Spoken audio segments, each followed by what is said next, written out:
cuando son las 10:31. Daniela Vicuña nos acompaña en esta mañana y el tema que planteamos fueron las mentiras piadosas. Bienvenida, Daniela, gracias por estar junto a nosotros. A ver, ¿está bien esto de las mentiras piadosas? ¿Es algo normal? ¿Se debe tomar como algo normal o mismo deberíamos desecharlo y erradicar totalmente la palabra mentira? Gracias por estar junto a nosotros. Buenos días, muchas gracias por la invitación. Bueno, respecto a tu pregunta, es importante darse cuenta en qué momento de la vida del niño se están presentando estas mentiras y qué tipo de mentiras son también.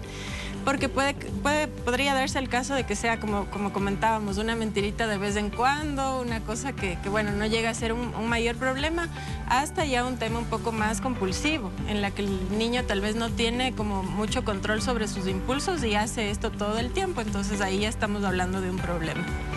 El gordito hablaba algo que a mí sí me parece súper importante, tal vez sí. O no sé, si dejamos pasar tal vez una mentira así chiquitita, después puede ir creyendo el niño que si es normal, es normal, y esto en realidad ya poderse volver un problema grande. Sería importante que cuando nosotros como padres nos demos cuenta que nuestros hijos están diciendo alguna mentira, decirles, detengámonos aquí un momentito, porque obviamente las mentiras no van bien. Entonces, claro, hablar con ellos, hablar de la importancia de siempre decir la verdad desde muy chiquititos. Sí, en realidad, bueno, como les decía, hay que tomar en cuenta la etapa de la vida del niño, la edad, porque siendo muy pequeño es posible que haya una confusión entre la fantasía y la realidad. Y no lo hagan como con mala intención o por lograr algo, sino simplemente porque les cuesta diferenciar. Yo ¿A partir de qué edad podría ser? A partir de los 7 años más o menos los niños ya empiezan a tener conciencia de que están tergiversando la verdad y pueden empezar a utilizar incluso esto a su favor. Entonces ahí más bien yo les diría, hay que, aparte de enseñarles a ellos obviamente que la mentira trae consecuencias, que no es algo que uno dice al azar y no pasa nada, sí hay que preguntarnos qué es lo que está pasando para que ellos recurran constantemente a esto.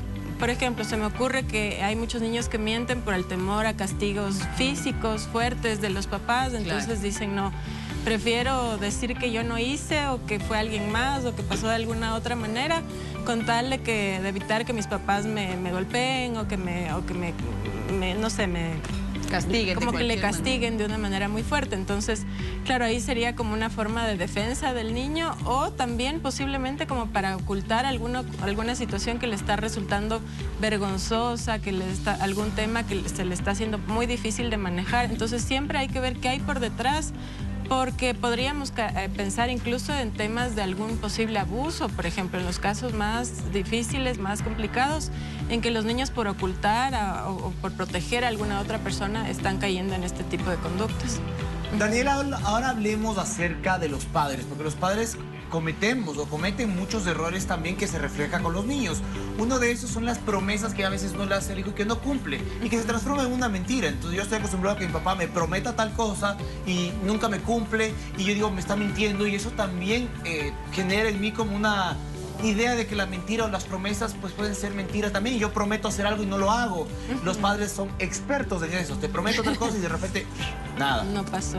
Hay que cumplir con las promesas. Y yo creo que sí, y no solamente eso, sino darnos cuenta también de si nosotros estamos recurriendo mucho a la mentira en nuestra vida cotidiana y a veces sin querer o sin darle la importancia le estamos enseñando a nuestros hijos a mentir. Incluso como antes, perdón, como antes era dile que no el teléfono, dile que no estoy, y eso era lo típico antes, ¿no? Ajá. O por ejemplo, no le cuentes esto a tu mamá, no le cuentes esto a tu papá, o no le digas esto a tu abuelita, o no cuentes esto en la escuela. Entonces, o cambia o di algo diferente. Entonces sí hay que tener mucho cuidado porque ellos aprenden también de lo que ven que a los adultos les funciona o de las maneras que los adultos tienen para relacionarse con otras personas. Entonces si ellos dicen, bueno, mi mamá, mi papá, le veo que en cosas chiquitas de la vida cotidiana cambia las versiones, dice una cosa diferente, yo voy a hacer lo mismo porque a él está resultando, y así se salva de conflictos, de problemas, de tener que enfrentar a lo mejor algunas situaciones.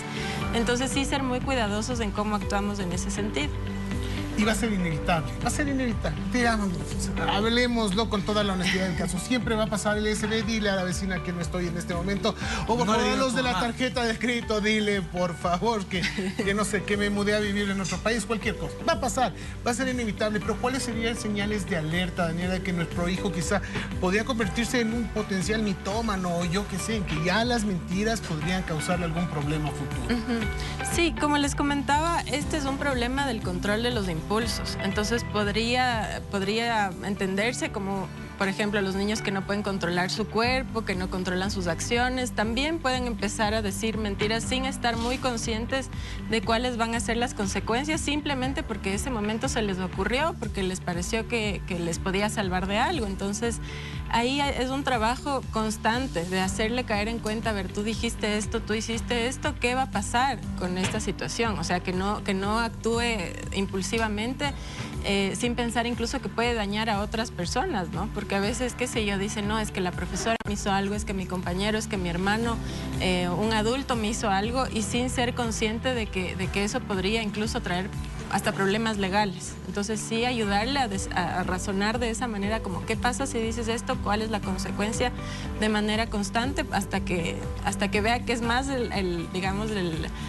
perjuicio que el beneficio. Me parece súper importante lo que tú mencionas, Daniela, porque claro, muchas veces nosotros pues está mintiendo y nos vamos con todo, tal vez enojados a decirle, y ellos no entienden, pero yo creo que es súper importante cuando tú le vas haciendo esta clase de preguntas. ¿Por qué mentiste, amor? ¿A dónde te lleva esto? Que ellos analicen. Entonces, claro, es totalmente diferente la situación y claro, como ellos ya van analizando, sí se va quedando en su cerebrito de una manera totalmente diferente. Así que creo que esta podría ser una excelente idea para que usted en casa, si se da cuenta tal vez que sus hijos están mintiendo, que son cosas que tal vez ya pueden ir un poco más allá, pues hacer este ejercicio que seguramente les va a funcionar. Daniela Vicuña nos acompañó el día de hoy. Muchísimas gracias por haber estado junto a nosotros.